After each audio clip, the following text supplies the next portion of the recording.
Hello and welcome to Amateur Radio Topics. I'm Kevin, VK6 Lima Whiskey, and in today's podcast I'd like to talk about receive antennas. So for many years I've been using receive antennas here at this location. A variety of antennas, essentially probably starting off with the low bands. It's probably 160 and 80 are the two bands that you can get the most benefit from having a separate receive antenna. And certainly probably have gone down the traditional route with that and looked at beverages. I've got some space here so I can have a couple of beverage antennas, one on Europe, one on the US. And those beverage antennas work really well. It's pretty hard to go wrong with a beverage. Terminate one end, feed the other end with a transformer, normally something like 4-to-1 or 6-to-1 transformer, intercoax back to the shack.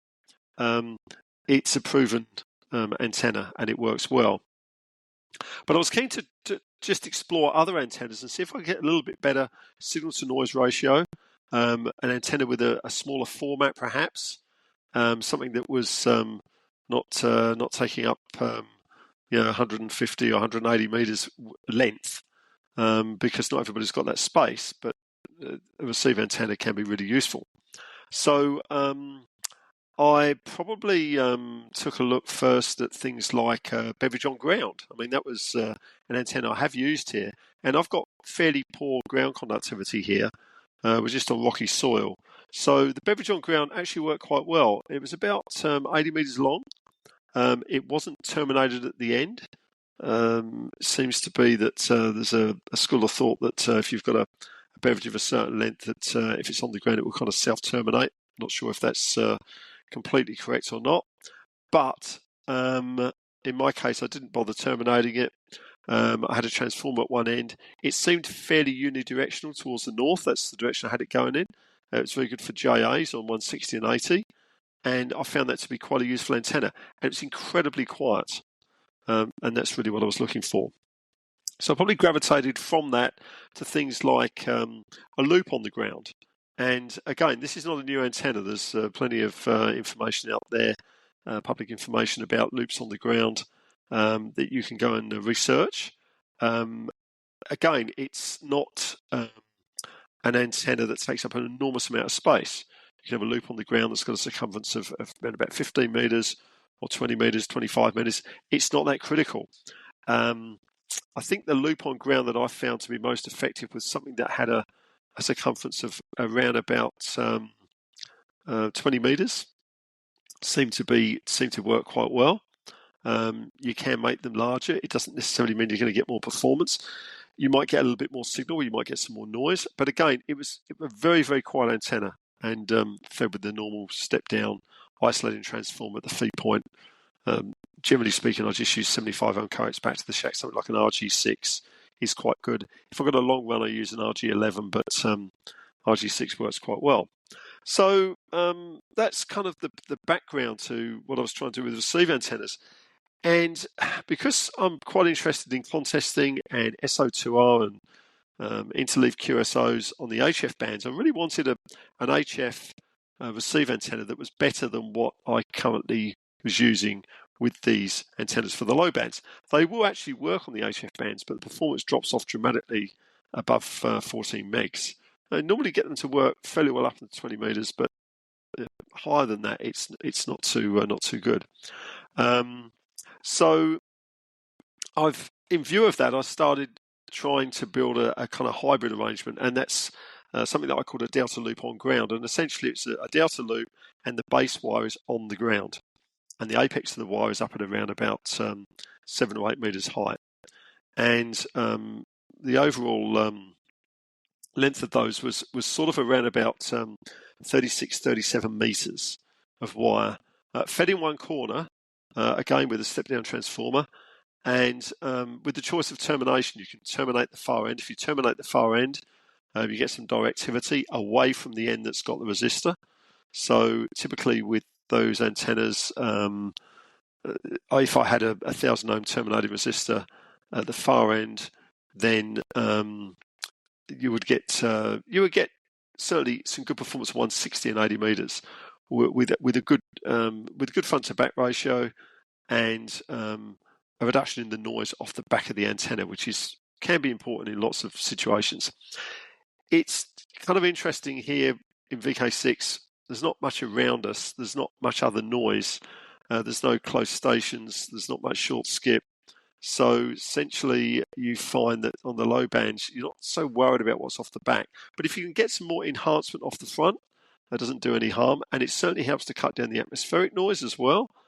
And that's really important. So the sort of hybrid delta loop on ground, which I've covered in some of my Instagram posts and also on the YouTube channel I have, it's a pretty good antenna. I've got two of those. They're mounted at right angles.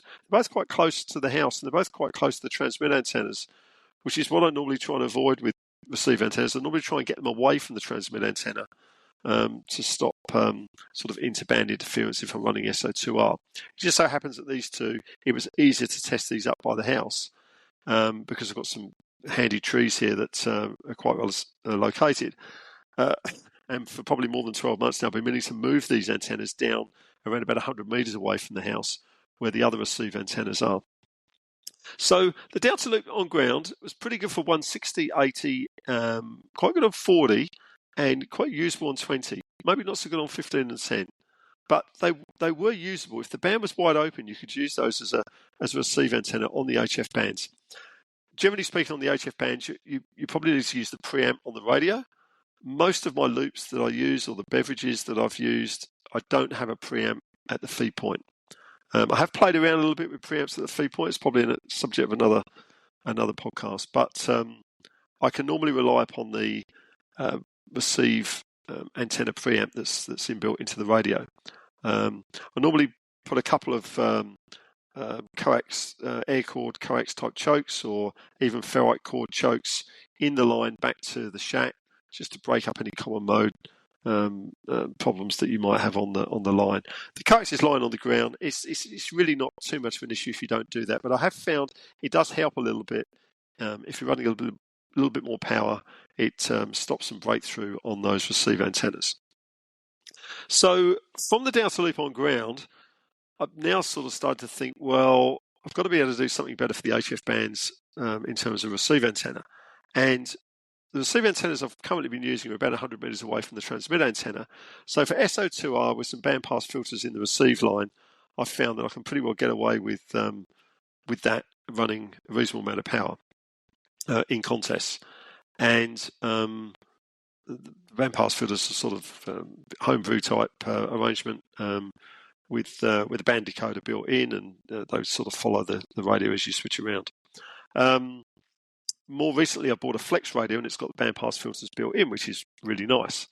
But for various reasons, I'm not really using the Flex as SO2R at the moment. I've gone back to a more traditional system of the Flex and an FTDX 101 and a homebrew switch box, and I'm finding that to be a little bit more reliable in some aspects. But again, it's probably something I would cover in another podcast.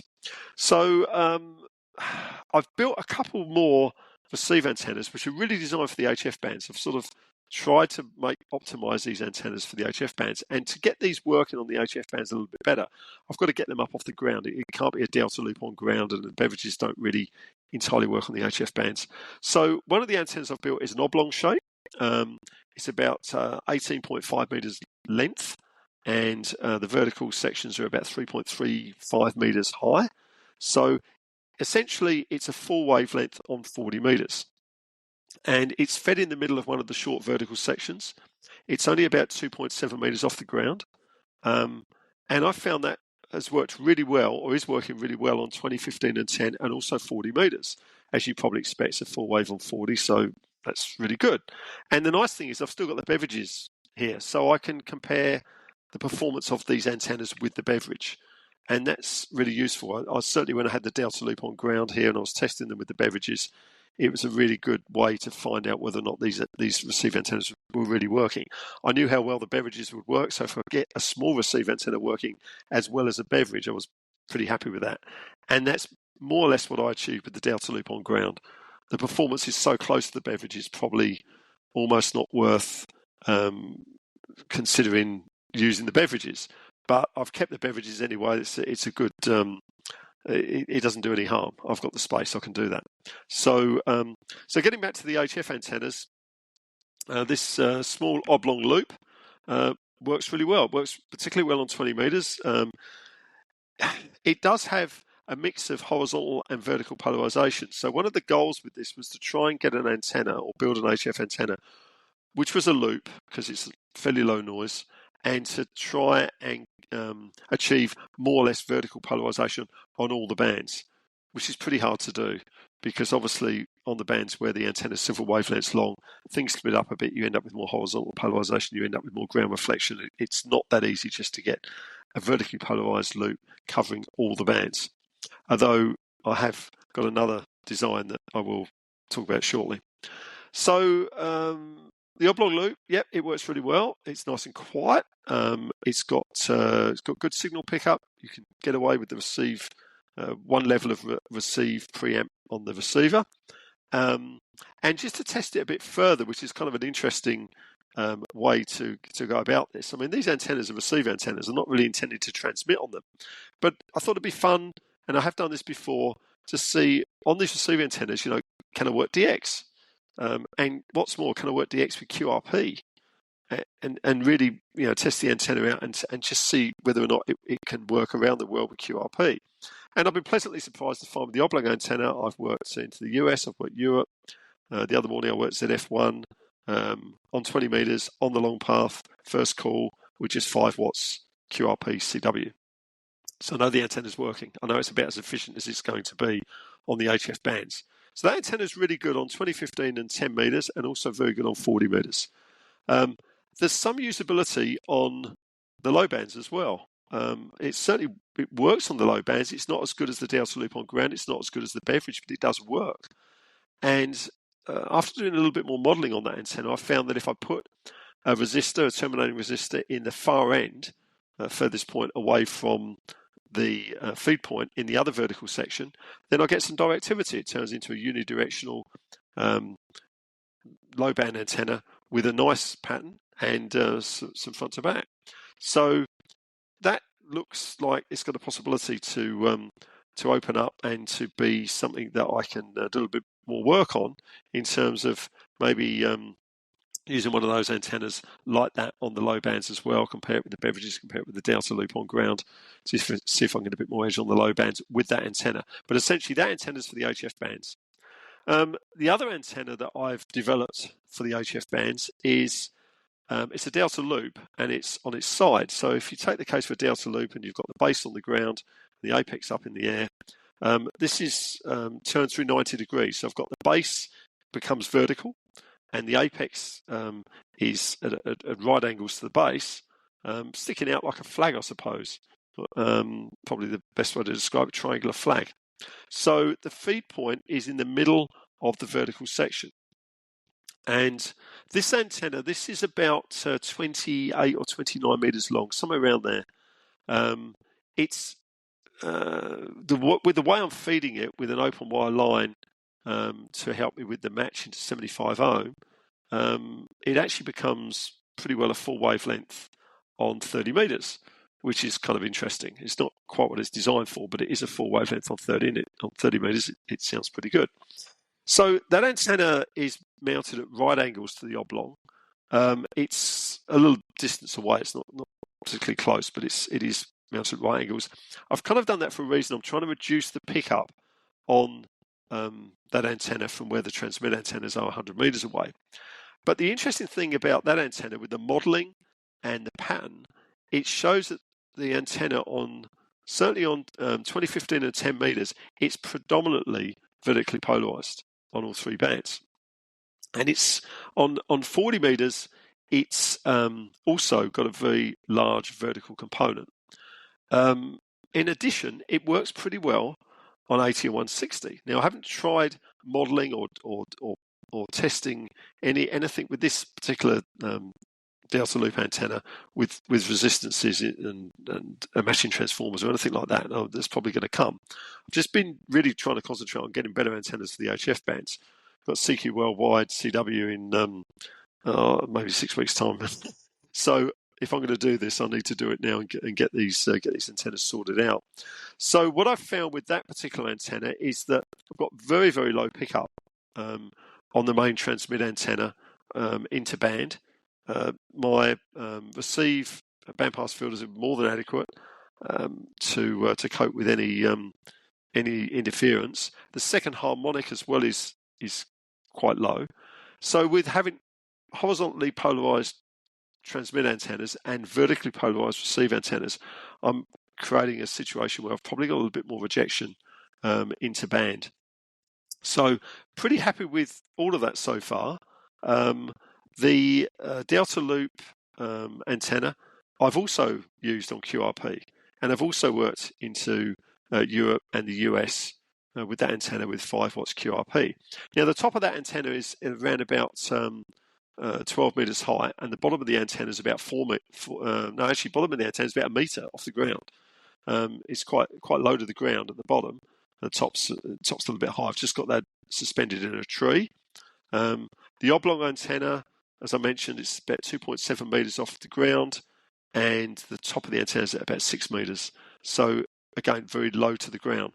So they're low enough to the ground that I'm getting some benefit with signal to noise ratio, but they're high enough off the ground so they work on the HF bands. And obviously, if I can transmit on them and use 5 watts of CW to work around the world, then obviously they are working quite well.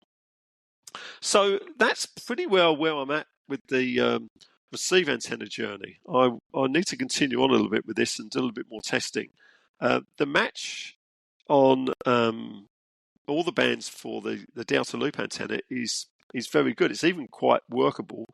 The match on 160 and 80, which has kind of surprised me. Most of the receive antennas I build with matching transformers at the feed point.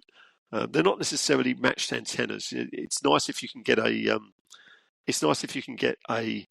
good match on the antenna, but it doesn't matter so much on receive. It's not essential in terms of the loss issue. So anyway, there we are. That's as I say, that's where I'm at for the moment with the receive antennas. And as I progress on with this, I'll probably do a little bit more in terms of another podcast. There is quite a bit on the Instagram channel, the feed that I've got, VK6LW, and also there's some on the YouTube channel. Not as much on YouTube, but I do post videos on YouTube covering some of these antennas, covering the EasyNet modelling on there, and also just a few comments about how these antennas are going. There's a lot of other information out there on the net about receive antennas. There's people experimenting with these things all the time. If you've got poor ground conductivity, the beverages work really well. If you've got very good ground conductivity, if you're on a beach or if you're in a swampy area, beverages are not so good. And this is borne out by the modelling. Whereas with the loop antennas, you can use these loop antennas no matter what the ground conductivity is. They will still work. Even if you've got very good ground conductivity, the loop antennas really work quite well.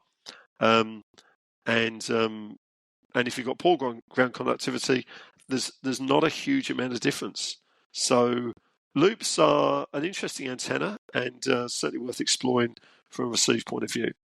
So 73s for now from me, Kevin, VK6 Lima Whiskey.